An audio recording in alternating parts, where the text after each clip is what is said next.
Welcome to my channel mdoc147 again friends. आपके लिए मैंने अब आंसर की पार्ट 3 लाई है सेट एग्ज़ाम का। दो पार्ट्स मैंने ऑलरेडी अपलोड किए हैं, पार्ट 1 और पार्ट 2, जिसमें मैंने आपको क्वेश्चन नंबर 75 तक अपने हिसाब से आंसर की दे दी है। इंशाल्लाह रहमान करेक्ट है, 100% करेक्ट है। लेकिन उससे पहले आज मैं लाई है पार्ट 3 जिसमें 75 से आगे क्वेश्चंस की आंसर की हैं। लेकिन इससे पहले मैं आपको बताना चाहूँगा कि जो पार्ट 2 में मैंने कुछ क्वेश्चंस आपको बताए, उसमें से मुझे बहुत सारे बच्चों के कमेंट्स आ गए, सर इसका आंसर ऐसा होना चाहिए था, आपने ऐसा बोला है। इसलिए मैं वो पार्ट 2 के कुछ क्वेश्चंस उनको यहाँ पर उनका सोल्यूशन मैंने साथ लाया है। तो हम पहले उन्हीं क्वेश्चंस को नज़र मारेंगे। जैसे हैं क्वेश्चन नंबर 69 है, इस पे मैंने लिखा है WO रॉन्ग ऑप्शंस। इसका क्योंकि मुझे इसमें कोई ऑप्शन सेट नहीं हुआ, ठीक है ना। इसमें आपको रेजिस्टेंस भी दे के थी, सेल कांस्टेंट भी दे के था, और आपको इसमें क्या मोलर कंडक्टेंस निकालनी थी। तो जब मैंने इसमें ऑप्शंस लगाए, तो जब मैंने इसको सॉल्व किया तो वहाँ पर मुझे कोई ऑप्शन इसका परफेक्ट नहीं आया। लेकिन कुछ बच्चों ने फिर कमेंट किया, सर नहीं इसका आंसर आ रहा है, इसलिए मैंने इसका लाया है, आपको इसका सोल्यूशन है साथ में ही। आप इसके सोल्यूशन को देख लीजिए। देखिए, मोलर कंडक्टेंस किसके बराबर होती हैं? Specific conductance into 1000 divide by molarity, यही होती है ना। तो मोलर कंडक्टेंस, अब हमें स्पेसिफिक कंडक्टेंस दी नहीं है, तो हमें क्या दिया है वहां पर? रेजिस्टेंस दे के। हम स्पेसिफिक कंडक्टेंस की फॉर्मूला को खोलते हैं। साइड में मैंने लिखा specific conductance is equal to 1 divide by R into L by A. तो एल बाई ए होता है सेल कांस्टेंट के बराबर, नीचे मैंने लिखा है L by A cell constant के बराबर, वो हमें दिया हुआ है 1 के बराबर, और आर रेजिस्टेंस भी हमें दी हुई है। अब यही हम नीचे इसको डालेंगे फॉर्मूला में। तो मोलर कंडक्टेंस किसके बराबर निकली? 1 डिवाइड बाई आर दिया है 671 into L by A cell constant होता है वो 1 के बराबर दिया होता है, इंटू 1000 डिवाइडेड बाई मोलरिटी आपको दी हुई वहां से। तो 1 डिवाइडेड बाई 671 वो होता है 0.0014 इंटू 1000 डिवाइड बाई 0.0075 वो होता है इसके वैल्यू के बराबर 33.33 जो मैंने लिखा है। जब दोनों का मल्टीप्लिकेशन करते हैं वो आता है 186। तो वहां पर जो ऑप्शंस हैं वहां पर ऑप्शंस डाले गए हैं 0.186 186 पॉइंट। तो ये वाला ऑप्शन परफेक्ट बैठता नहीं है किसी भी चार, इसलिए मैंने वहां पर लिखा था यहाँ पर रॉन्ग ऑप्शन है। अब जिनको कोई किसी दूसरी फॉर्मूला से निकल आता है तो आप उसको मुझे बता सकते हैं। तो मुझे यहाँ इतना नॉलेज था तो मैंने अपने हिसाब से इसको सॉल्व किया, तो मुझे ये आए, इसलिए मैंने वहां पर रॉन्ग ऑप्शन लिखे थे। तो ये था इस क्वेश्चन नंबर 69 प्रीवियस का। अब इसके बाद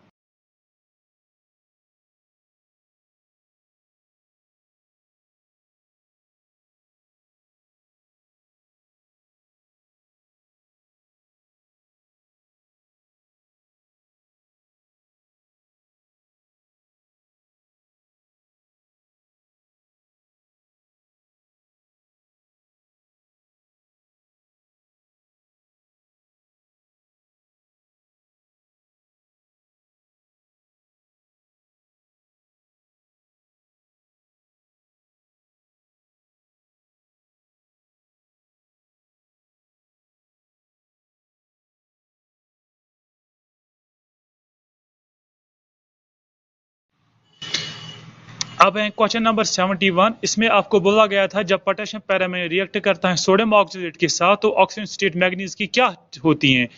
तो जो वो होती हैं पोटेशियम पैरामैग्नेट में, वो होता है +7 होता है। और जब ये सोडियम ऑक्सीडेट के साथ रिएक्शन करके वो बनाता है मैग्नीज +2, तो इसकी ऑक्सीजन स्टेट चेंज होती हैं फ्रॉम +7 टू +2 होती हैं। तो मुझे वहां पर ऑप्शन में गलत हुआ था, मैंने लिखा था D +2 टू +7, नहीं, उसमें करेक्ट ऑप्शन है A +7 टू +2 इसकी चेंज होती है ऑक्सीडेशन स्टेट। तो इसका करेक्ट आंसर, करेक्ट ऑप्शन इसका होगा पार्ट A होगा।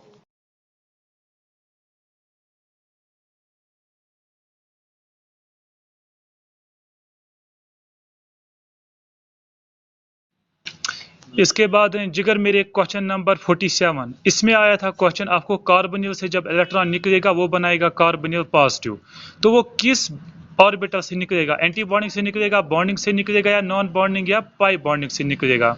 तो इसमें मुझे बहुत सारे बच्चे कमेंट कर रहे हैं कि सर इलेक्ट्रॉन निकलेगा, बॉन्ड ऑर्डर चेंज हो जाएगा, फिर वो हो जाएगा, ये हो जाएगा।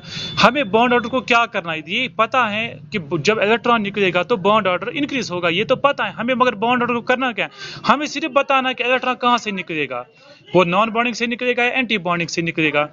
और इसमें भी मैंने आपको दी है ये इसकी कार्बोनिल की दी है आपको मॉलिक्यूलर ऑर्बिटल डायग्राम, आप उसे देख सकते हैं। ये देखिए आप मॉलिक्यूलर ऑर्बिटल डायग्राम पूरी शर्मा काव्या से मैंने ये दी है। वहां पर वो बोल रहे हैं कि जो आप मुझे दे रहे हैं ना, जो आप बोल रहे हैं sigma two star sigma anti bonding जिसको आप बोल रहे हैं, वो वही ऑर्बिटल है ना नॉन बॉन्डिंग ऑर्बिटल। तो वहां से इसको ये पूरी शर्मा काव्या इस ऑर्बिटल को बोल रहे हैं नॉन बॉन्डिंग ऑर्बिटल।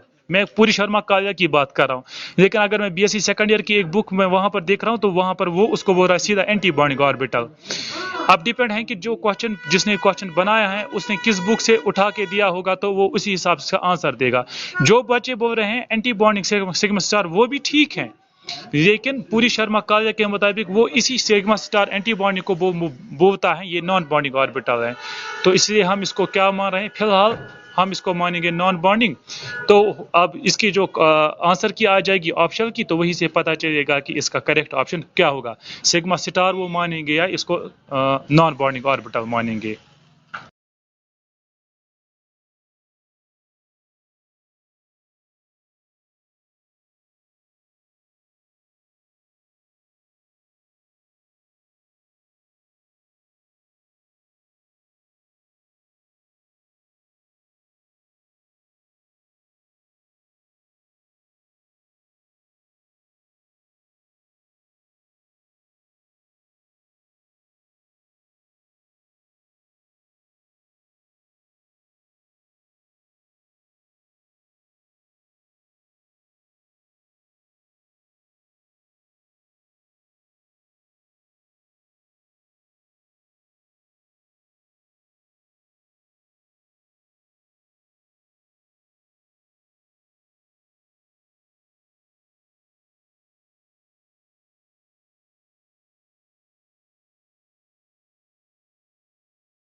X. अब है क्वेश्चन नंबर 75। 75 में आपको क्या करना है, आपको मैच देखना है। अब इसमें 4 ऑप्शन आपको दिए हैं, इसमें एक मिल रहा है तो उसी हिसाब से आपका ये हो जाएगा। अब देखो एंट्रोपी चेंज डेल्टा एस वो किसके बराबर होती हैं। 2 बार एक क्वेश्चन है इसमें आया है, वो होता है delta E by delta T at constant pressure. तो एस को क्या होता है, सेकंड ऑप्शन। आप देखो ये एस एक ही ऑप्शन में मिल रहा है, एस को 2 रखा है एक ही ऑप्शन में, ऑप्शन फर्स्ट। तो मेरे हिसाब से इसमें है ऑप्शन फर्स्ट। उसके बाद जब आंसर की आ जाएगी तो वही से करेक्ट पता चलेगा, लेकिन मैं श्योर हूँ ऑप्शन फर्स्ट है इसका। अब इसके बाद है क्वेश्चन नंबर 77। ये बोल रहा है कि चार्ज ट्रांसफर, जो DD transition and charge transfer, ये रूल्स गवर्न कर रहे हैं कौन से, spin selection rule and Laporte selection rule. लेकिन spin selection rule and Laporte selection rule सिर्फ डीडी ट्रांसशन बोलता है, वो चार्ज ट्रांसफर के बारे में नहीं बोलते हैं। इसलिए मुझे वो लगता है ये ऑप्शन फर्स्ट, इसका जो स्टेटमेंट फर्स्ट है वो इनकरेक्ट है, और स्टेटमेंट सेकंड वो करेक्ट है, क्योंकि चार्ज ट्रांसफर में कलर आ जाता है, इंटेंस कलर आ जाता है, वो तभी जब वो आ जाएगा विजिबल में। तो ऑप्शन स्टेटमेंट सेकंड मुझे क्लियर दिख रहा है। तो स्टेटमेंट फर्स्ट है गलत, स्टेटमेंट सेकंड है करेक्ट, तो वो मिल रहा है हमारे डी के साथ। स्टेटमेंट फर्स्ट है इनकरेक्ट, स्टेटमेंट सेकंड है करेक्ट, तो इसका करेक्ट ऑप्शन होगा डी पार्ट।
इसके बाद क्वेश्चन नंबर 76। इसमें आपको बोलना है जब tertiary butyl bromide undergo solvolysis with methanol product क्या बनता है। आपको यहाँ पर 2 हिंट्स हैं। पहले टर्शरी ब्यूटाइल, तो टर्शरी ब्यूटाइल हमेशा देता है SN1 रिएक्शन में जाता है, और आपको यहाँ पर दूसरा हिंट भी दिया है वाया फर्स्ट ऑर्डर काइनेटिक्स, तो वो भी क्या है, हमारी फर्स्ट ऑर्डर होती है SN1। तो दोनों तरीकों से ये SN1 ही है। तो आप बोल रहा प्रोडक्ट क्या होगा, तो प्रोडक्ट क्या होगा, इसमें ब्रोमाइड निकलेगा तो आपको टर्शरी कार्बोकैटायन मिलेगा। उसके बाद जो मिथानॉल का ऑक्सीजन का लोन पेयर अटैक करेगा ऑक्सीजन को और बनाएगा हमारा प्रोडक्ट। तो इसका ऑप्शन बी है करेक्ट ऑप्शन।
इसके बाद है क्वेश्चन नंबर 81। इसमें आपको बोलना है कोरिलेशन कोएफिशिएंट्स का रेंज कहाँ से होता है, ये आपको याद होना चाहिए।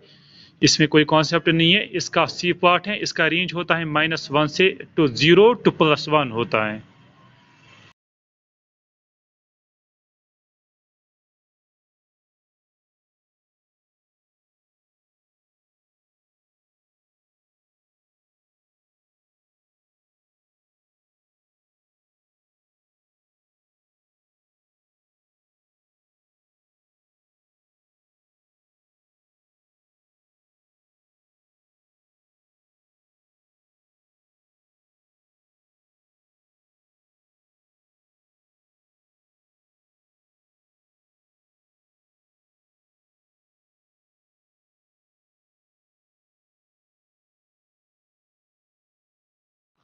अब है क्वेश्चन नंबर 80। क्वेश्चन नंबर 80 में आपको बोल रहा है पहले assertion lanthanides are more prone to complex formation. ये करेक्ट है। एक्टिनाइड्स ज्यादा कॉम्प्लेक्स बनाते हैं, क्यों? लैंथेनाइड्स से। ये करेक्ट ऑप्शन है, ये करेक्ट असर्शन है इसका। अब रीजन बोल रहा है इसका, क्योंकि जो एक्टिनाइड्स में वो 5f ऑर्बिटल होता है, वो मोर एक्सपोज्ड होता है, ये भी करेक्ट है। और इसमें दूसरी बात ये भी है कि इसमें ज्यादा चार्ज होती है एक्टिनाइड्स में, और स्मॉल साइज होता है देन लैंथेनाइड्स। तो वो तीन रीजंस भी हैं, इस दो रीजंस भी हैं, ये कॉम्प्लेक्स ज्यादा बनाते हैं एक्टिनाइड्स देन लैंथेनाइड्स। तो इसमें असर्शन भी करेक्ट है, रीजन भी करेक्ट है। तो इसमें बोथ ए एंड आर मेरे हिसाब से करेक्ट ऑप्शन यही है इसका।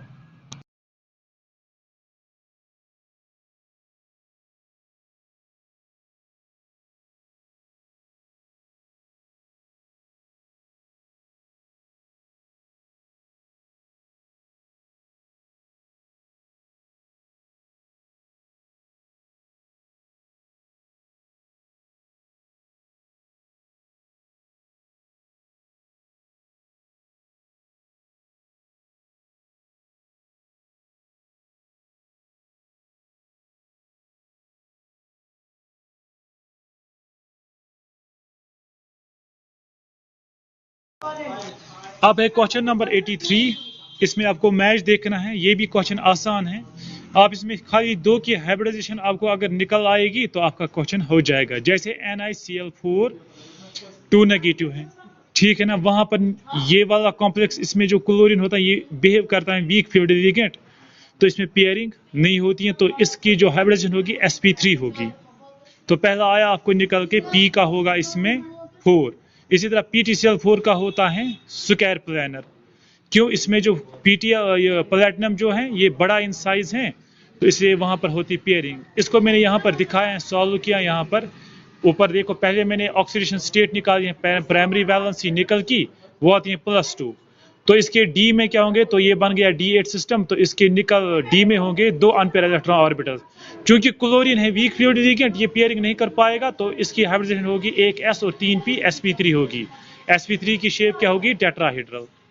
अब जब प्लेटिनम Cl4 आता है तो वहां पर प्लेटिनम का साइज भी बड़ा है, तो वहां पर पेयरिंग होती है इलेक्ट्रॉन्स की। तो एक इलेक्ट्रॉन जाता है डी में, तो डी एक हो जाता है एम्प्टी, वहां पर डी एक ऑर्बिटल s और 2p ऑक्यूपाई हो जाते, तो हाइब्रिडाइजेशन बन जाती है DsP2। जब हाइब्रिडाइजेशन होती है DsP2, वहां पर ओबियसली शेप क्या बनती है? Square planar. तो इसका जो करेक्ट ऑप्शन है वो ए है। तो ये दो ऑप्शन सिर्फ फर्स्ट में मैच हो रहे हैं, बाकी में अगर आपको नहीं भी आता है तो आप इन दो ऑप्शन की मदद से इस क्वेश्चन को कर सकते हो।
इसके बाद है क्वेश्चन नंबर 89।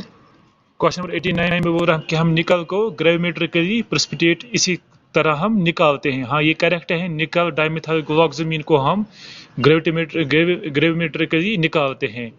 और दूसरा इसका बोल रहा है, रीजन इसका है कि निकल डाइमिथाइल इज जो इसमें निकल होता है वो है डायमैग्नेटिक। ये भी करेक्ट है, मगर ये एक्सप्लेनेशन नहीं है फर्स्ट की।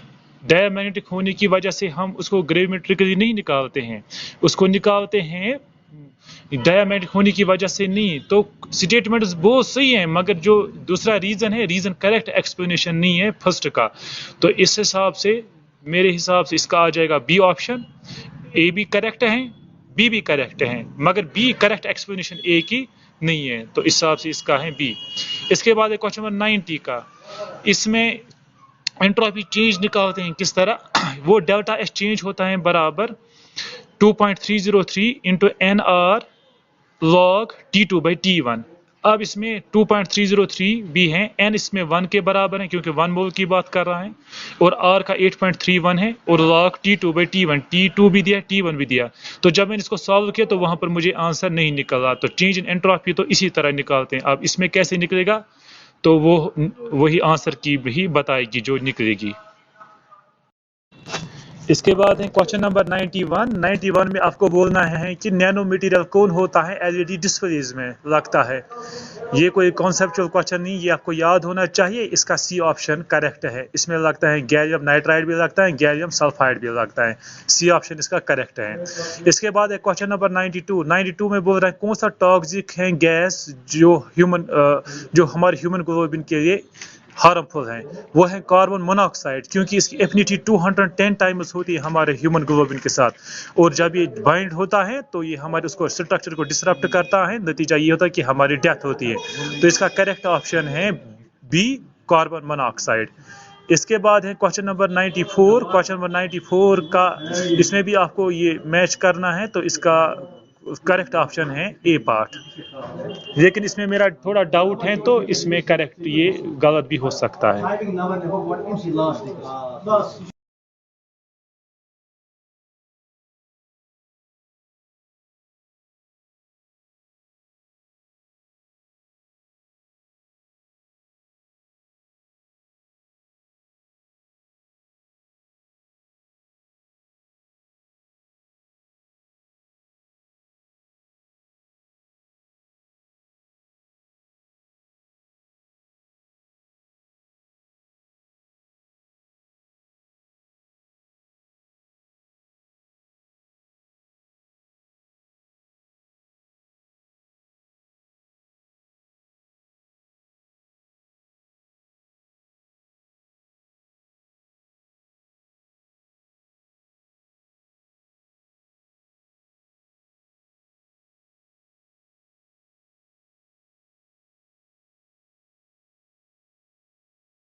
अब इसके बाद है क्वेश्चन नंबर 96।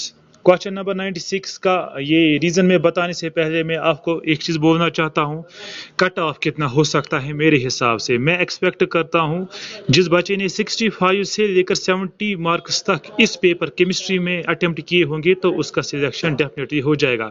अब डिपेंड होता है उसका पार्ट ए किस तरह हुआ है, पेपर ए उसका किस हिसाब से हुआ है, तो वो आप देख लीजिए अपने हिसाब से। लेकिन इस पेपर में अगर किसी ने 65 से लेकर 70 तक किए हैं तो वो सिलेक्शन उसका हो जाएगा। अब जिसको की देखने के बाद जिसको लग रहा है कि मेरा नहीं हो जाएगा, उसको मैं एक मेरी नसीहत है कि उदास नहीं होना, हिम्मत नहीं हारनी है। जिंदगी का नाम ही है स्ट्रगल। तो आप स्ट्रगल करोगे तो अल्लाह ताला आपको उसका अजर दे देगा। तो इसके उदास नहीं होना है, एक सही स्ट्रेटजी पकड़नी है। स्ट्रेटजी क्या है वो मैं आपको बाद में बताऊंगा कि आपको किस तरह पढ़ाई करनी है। बहुत सारे बच्चे ऐसे होते हैं कि वो बहुत पढ़ते हैं, बहुत किताबें पढ़ते हैं, किताबें छांटते हैं, लेकिन उसके बाद भी उनका सिलेक्शन नहीं हो जाता है। उसका रीज़न ये होता है कि उनकी एक सही स्ट्रेटजी नहीं होती है कि वो किस तरह पढ़ाई किस तरह वो नेट की प्रिपरेशन या सेट की प्रिपरेशन करे, वो मैं अभी बताएं। स्ट्रेटजी क्या है, पढ़ने की प्रिपरेशन करने की स्ट्रेटजी क्या है? सबसे पहले आपको क्या करना है, आपको कॉन्सेप्ट्स क्लियर होने चाहिए। अगर आपके कॉन्सेप्ट्स क्लियर नहीं है तो आप बुक्स पढ़े, वहां से कॉन्सेप्ट्स क्लियर करें। उसके बाद क्या करें, आप प्रीवियस ईयर पेपर्स लाए, प्रीवियस ईयर पेपर आप सॉल्व कीजिए, लेकिन उनको सॉल्व करना है। सॉल्व इस तरह करना है कि अगर एक बार आपको क्वेश्चन आ गया, अगर उसी कॉन्सेप्ट पे फिर दोबारा क्वेश्चन आ गया तो वो आपको आना चाहिए। तो उस हिसाब से आप उन प्रीवियस ईयर पेपर्स को, पिछले 10 साल के पेपर्स, उनको सॉल्व कीजिए और अच्छे से सॉल्व कीजिए। अगर क्योंकि जो पेपर आता है नेट में, सेट में, वो तकरीबन रिवाइज्ड ही आता है, उन्हीं कॉन्सेप्ट्स पे 90-80% क्वेश्चंस होते हैं। अब ये देखो, ये सेट का क्वेश्चन है, जिस तरह एमएससी एंट्रेंस में क्वेश्चंस आते हैं उसी हिसाब से अब इस सेट में आते हैं, क्योंकि बनाने का पैटर्न एक ही होता है, सिर्फ कॉन्सेप्ट से चेंज करते हैं। तो आप वहां पर देख लीजिए, आप प्रीवियस ईयर पेपर लाइए, उनको सॉल्व कीजिए और खासकर प्रैक्टिस ज्यादा, उन्हीं क्वेश्चंस को, प्रीवियस ईयर क्वेश्चंस को ज्यादा प्रैक्टिस कीजिए, तो आपका इंशाल्लाह रहमान सिलेक्शन हो जाएगा। लेकिन किताबें कम पढ़िए, किताबें पढ़नी है लेकिन उतना किताबों पे ज्यादा ध्यान नहीं देना जितना प्रीवियस ईयर क्वेश्चंस पे देना है। तो इस हिसाब से आपकी स्ट्रेटजी यही होनी चाहिए। आप 2-4 लाइए, जैसे ये जो हमारा ये आता है, ऑनलाइन आती है हमारी प्रीवियस ईयर पेपर आते हैं, वो 4 ऑथर्स हैं, उनकी अच्छी हैं। जो हमारा ये है कैरियर बाहर का कोचिंग सेंटर है, उनकी भी एक बुकलेट आती है, वो आप लाइए। ठीक, इसके बाद मैं आपको बोलना चाहता हूँ, अगर आपको थोड़ा सा ही फ़ायदा मेरी इस आंसर की वजह से मिला हो, मैंने इस पे मेहनत की, तो अगर आपको थोड़ा सा फ़ायदा मेरे इन आंसर की इस वजह से मिला हो तो आप प्लीज़ मेरे चैनल को सब्सक्राइब कीजिए, लाइक कीजिए और इसको शेयर भी कीजिए। और इसके बाद मैं सोल्यूशन बना रहा हूँ जो उसमें आंसर की बनाई है, तो इसके बाद मैं इसका वीडियो बना रहा हूँ जहाँ पर मैं कंप्लीट सोल्यूशंस दे रहा हूँ हर किसी क्वेश्चन का। तो वो वहाँ पर लाइव भी हो सकता है, वहाँ पर आप भी डिस्कशन में आ जा सकते हैं, लेकिन उसके लिए आपको मेरी चैनल में सब्सक्राइब करना है। तो इसके बाद चलो बढ़ते हैं अब क्वेश्चन नंबर 96 में आपको बोलना है डायमीटर ऑफ कार्बन ट्यूब, उसका ये पता होना चाहिए, ये कोई कॉन्सेप्ट नहीं है। इसका ए ऑप्शन है, 0.5 to 2 नैनोमीटर उसका साइज होता है। 97 क्वेश्चन का है, ये बोलता है हमारा ओजोन क्या करता है, ये इस बच्चे को भी पता, वो हमें हार्मफुल अल्ट्रावायलेट रेडिएशन से बचाता है। 98 क्वेश्चन बोल रहा है कि मरकरी से कौन सी डिजीज होती है, वो उसको बोलते हैं मिनमाटा डिजीज, ये भी हम सबको पता ही है। इसके बाद है क्वेश्चन नंबर 99, इसको मेरे हिसाब से इसका ऑल ऑफ द अबव आ जाएगा डी पार्ट, लेकिन इसमें मेरा डाउट है तो गलत भी हो सकता है। तो ये क्वेश्चन नंबर 100, इसका मैं श्योर नहीं हूँ, इससे मैं नहीं बताऊंगा। इससे thank you very much for